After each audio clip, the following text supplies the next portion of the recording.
Here's a quick how-to about converting an empty chemical shuttle into a handy storage unit for chemicals that is secure to prevent unauthorised access, bunded to contain any leaking or spilled chemical, and portable so you can easily shift it from one place to another.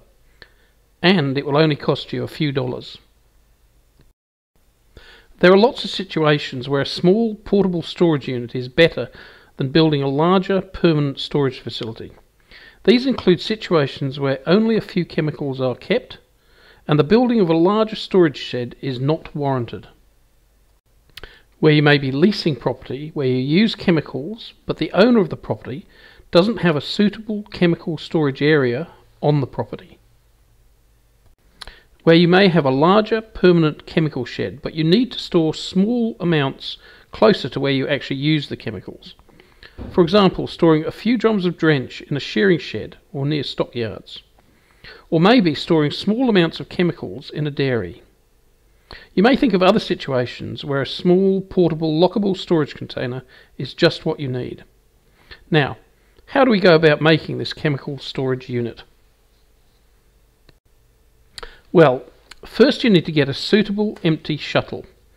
These can often be found on larger farms or in the yards of chemical resellers, or they can be purchased from some salvage yards. Before we go any further, do not use shuttles that have previously contained highly toxic chemicals. You should be able to get one that's been previously used for a liquid fertilizer, wetting agents, or chemicals with a low toxicity rating.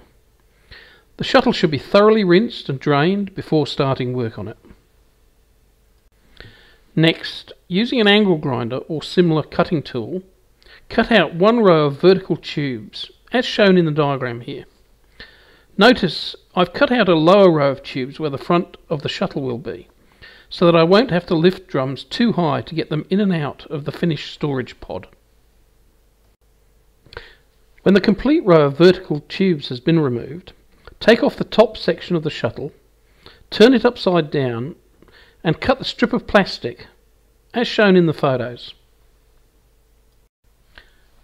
You can drill some holes in the plastic and use cable ties to hold the plastic secure against the metal frame. Next, replace the lid back on the main part of the shuttle and make a hinge at the back. I did it using a short piece of tube as a spacer and then used a bent strip of flat metal and a couple of self-tapping screws to attach the lid to the body of the shuttle. You can also use pop rivets, or maybe you could weld the bits together. You can then attach a hasp and staple to the top and bottom sections at the front of your chemical storage pod, so that you can use a padlock to prevent unauthorised access. If you wish, you can add a metal strip with holes drilled in it and loosely attach it at the top, as shown in the photo, to hold the lid open while you are transferring chemical containers into and out of the pod. This is much safer than trying to hold the lid open with one hand while handling chemical containers with the other. I shifted the metal plate from the side of the shuttle to what is now the front and put a self-adhesive danger sign on it. You can obtain a free self-adhesive sign from Smith & Georg by visiting our website. See the link at the end of the presentation. You can now load the storage unit with your chemicals. The strong plastic lining from the shuttle provides a bund in case any of the containers leak. Congratulations! Now you've finished converting an empty shuttle into a secure, bunded, portable chemical storage pod. Here are some links to our website. Maybe you'd like a free sticker like the one on our storage pod.